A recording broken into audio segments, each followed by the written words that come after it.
Customer की इस demand ने हमें डाला थोड़ा परेशानी में। अगर आप लोगों की दुकान है तो आप लोगों को ये बात तो ज़रूर पता होगी कि कस्टमर्स भगवान समान होते हैं और कस्टमर्स को कभी भी नाराज़ नहीं करते। अब इसी बात को ध्यान में रखकर हम वो कस्टमर का हर ऑर्डर फुलफिल करते हैं जो उन्हें अर्जेंसी में बल्क में नीडेड होता है।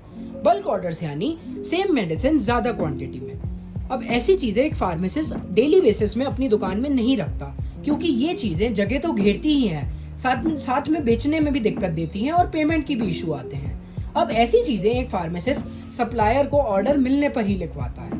अब अगर इस डॉक्टर या कोई भी डॉक्टर आप लोगों की मेडिसिन का कोर्स ऑफ ड्यूरेशन चेंज कर देता है या कम कर देता है, यानी दवाइयाँ बदल देता है, तो कस्टमर वो बल्क में ली हुई दवाइयाँ वापस करने आता है इस डिमांड के साथ कि उसे वही कैश वापस चाहिए जितना उसने हमें दवाइयाँ लेते समय दिया था।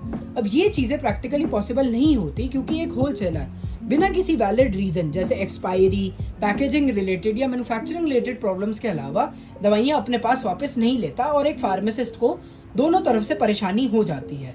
इसलिए हमने इसी चीज़ को ध्यान में रखकर एक रूल बनाया है। अगर आप लोगों को दवाइयाँ वापस करनी हैं तो आप दवाइयाँ दीजिए, पर सेम अमाउंट की चीज़ कोई और लीजिए, आपको कैश नहीं मिलेगा। इससे हमें प्रॉफिट में भी कोई दिक्कत नहीं आती और कस्टमर्स का नुकसान भी नहीं होता।